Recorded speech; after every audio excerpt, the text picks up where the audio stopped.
Tricia is sitting in the passenger seat of her husband Ethan's SUV, watching the world outside disappear behind sheets of falling snow. They've spent the last 2 hours trying to reach an open house for a $1 million estate. And at this point, the GPS might as well be powered by hope and caffeine.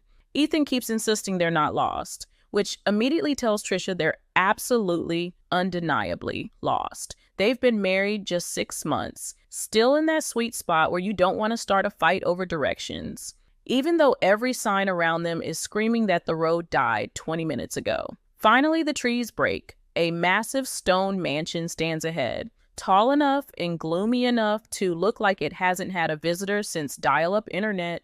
Ethan lights up like he's seeing the love of his life for the first time, which, considering he's married to Tricia, feels a bit rude. Their car crunches into a drift and gets stuck. They climb out into knee-high snow and start the long frozen walk to the house. No sign of their realtor, Judy. No footprints, no car, nothing, except a single light glowing upstairs. Tricia's stomach drops. She can't explain it, but something about the place feels wrong. Not just old house creepy, wrong. Like the air is waiting for something to happen. They reach the porch, shivering, and knock. Silence. Ethan tries calling Judy, but there's no reception. By the time Tricia starts considering whether dying of frostbite is a better option than going inside, Ethan finds a spare key tucked under a flower pot. The door unlocks. Inside, the mansion is stunning. High ceilings, marble floors, sweeping staircases, but every surface is coated in dust and cobwebs. The furniture untouched, the bookshelves overflowing. It's like a museum someone abandoned mid-tour. Then Tricia sees it, a giant portrait over the fireplace. A woman with pale skin, auburn hair, and bright green eyes staring straight ahead. Ethan recognizes her before Tricia does. Dr. Adrienne Hale, the famous psychologist who vanished 3 years ago. Headlines, documentaries, a disappearance the internet still argues about, and this is her house. Ethan is fascinated. Tricia is unsettled. The bookshelves are packed with copies of Hale's bestsellers. Know Yourself, The Anatomy of Fear. Every wall feels like it remembers something. They move deeper inside, and that's when Tricia notices the first sign that something is off. A footprint, large, fresh, right next to a shelf covered in dust. Someone else has been here recently. Tricia points it out. Ethan shrugs it off because he has the survival instincts of a golden retriever. For a moment, the silence feels too heavy. The house feels too awake. Then, Tricia catches something out of the corner of her eye. Movement upstairs. A shadow crossing a hallway where the light had been glowing when they arrived. She grabs Ethan's arm. There is definitely someone in this house. And the storm outside means they're not leaving anytime soon. Tricia and Ethan step deeper into the kitchen, trying to make sense of this place. Everything looks untouched, except for one detail that makes Tricia freeze. A cup of water sits on the counter, fresh, condensation sliding down the glass. Someone drank from it recently. She tells Ethan. He tries to explain it away, maybe the realtor, maybe a contractor. Tricia doesn't argue, but in her head, she's already imagining every horror movie rule they're breaking. And honestly, she's annoyed that Ethan still looks more excited than scared. The man is staring at a possible crime scene like it's his dream Airbnb. They open the refrigerator and find a pack of sliced bologna. Brand new. Ethan shrugs and makes sandwiches because apparently nothing kills his appetite. Tricia is too busy staring at the glass of water. The upstairs feels even worse. Each room is perfectly preserved, like Adrienne Hale stepped out moments ago. Dresses in the closet, books on the bedside table, her handwriting in an open planner. It feels invasive just breathing in here. Then comes the office. Tricia steps inside and immediately feels a weight in the air, the desk arranged perfectly, the shelves lined with thick psychology texts, the faint smell of old paper. Adrienne's presence is everywhere. This is where she met patients. This is where the tapes were recorded. This is where she was last seen alive. Ethan wanders off, and that's when Tricia notices something strange. A copy of The Shining sticks out from the bookshelf, just slightly too far. She pulls it. The bookcase clicks. A hidden door swings open. Behind it, a narrow room lined with thousands of cassette tapes, every tape labeled in Adrienne's neat handwriting. Session numbers, initials, years of therapy preserved in secret. This is a psychologist's entire life cataloged in plastic. One row stands out. Tapes marked PL. The initials ring a bell. PL was the woman Adrienne wrote about in The Anatomy of Fear, the survivor of the cabin massacre, the one who escaped while everyone else died. Tricia's breath catches. There's one more tape. Luke, Adrienne's boyfriend, the man everyone suspected of killing her. Footsteps echo upstairs. Ethan is calling her. Tricia quickly grabs one tape, PL number 2, and hides it under her sweater. She doesn't tell Ethan about the room. She knows him well enough to know exactly how this conversation ends, with her dragged out of the house, forced into the storm, and banned from touching anything interesting. Back in the living room, Ethan has opened a bottle of wine. He offers her a glass. Tricia hesitates. She's pregnant, and she still hasn't told him. It wasn't planned, but she's terrified of how he'll react. She quietly refuses the wine. Ethan doesn't notice. He takes the giant portrait of Dr. Adrienne Hale off the wall and shoves it against the floor because it's creeping him out. When he goes to shower, Tricia finally listens to the tape she stole. PL's voice cracks. She's talking about the night her fiancé was stabbed in a cabin. Her friends murdered, blood everywhere. She tells Adrienne she barely escaped with her life, and she's sure the killer is still out there. Tricia's hands shake because the fear in PL's voice isn't just trauma. It sounds like a warning. By the time the tape ends, Tricia's nerves are shot. PL's story is brutal, and the fear in her voice feels too real.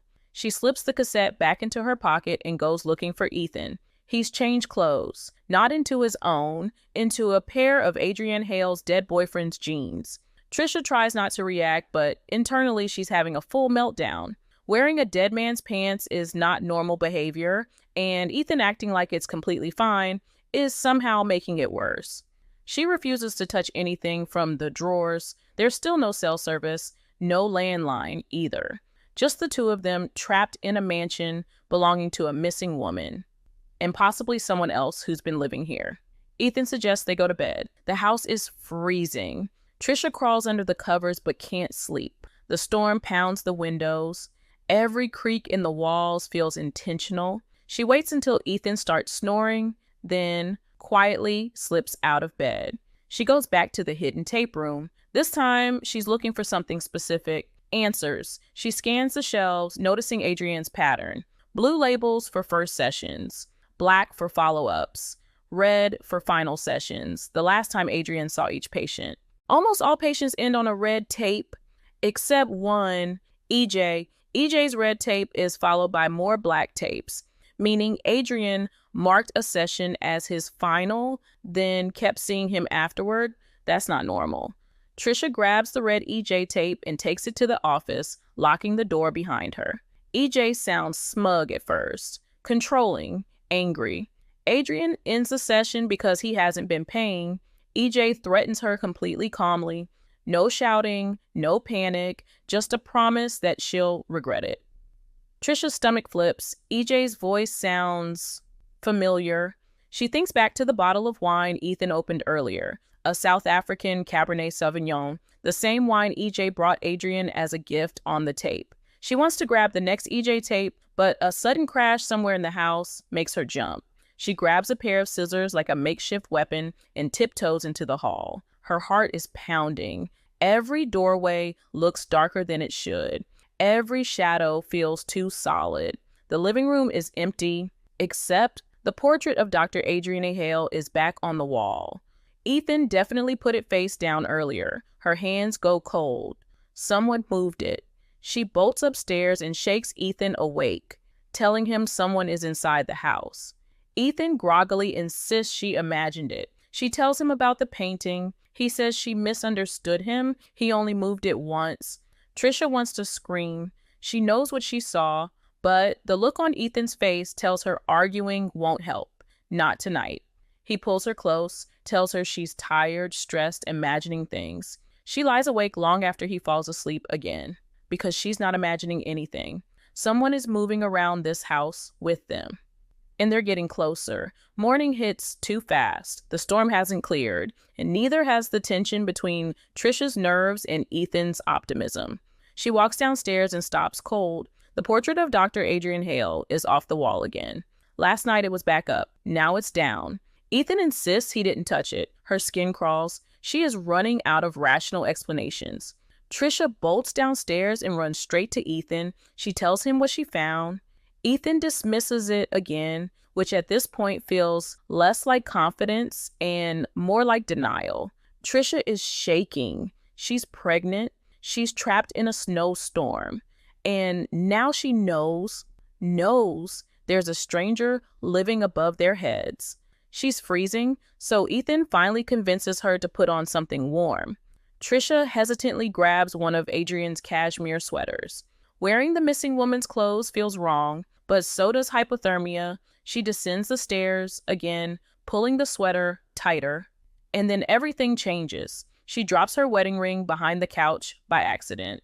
Ethan helps her move it, and that's when they hear the hollow sound beneath the floorboards. They pry up a plank. A foul smell rises. Inside the dark compartment lies a human body, decomposed, collapsed into itself. Tricia stumbles backward, gagging. Ethan grabs her arm, trying to steady her. There is no denying it now. Someone was murdered in this house, and whoever did it might still be here. Before they can speak, a crash echoes through the hall. This time, even Ethan looks terrified. Ethan grips the knife as they move toward the source of the noise. Tricia stays behind him, mostly because she has zero interest in being the first person stabbed in this horror movie moment. They round the corner into the office, and a man is standing there. Wild hair, dirty clothes, eyes darting. Tricia freezes. Ethan raises the knife. The man lifts his hands. He says he's homeless. He needed shelter. He didn't mean any harm. But then he speaks again.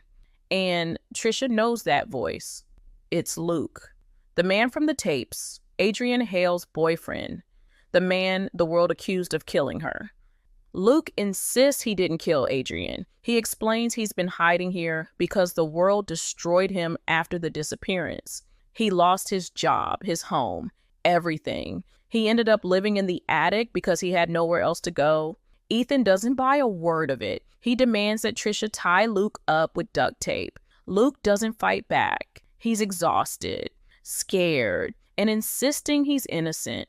Ethan says he's going to walk through the storm to find help. But as he heads toward the door, he stops. The hidden room is open. He walks inside. His face tightens when he sees the tapes. He picks one up. He turns to Tricia. "When did you find this?" Tricia tries to lie.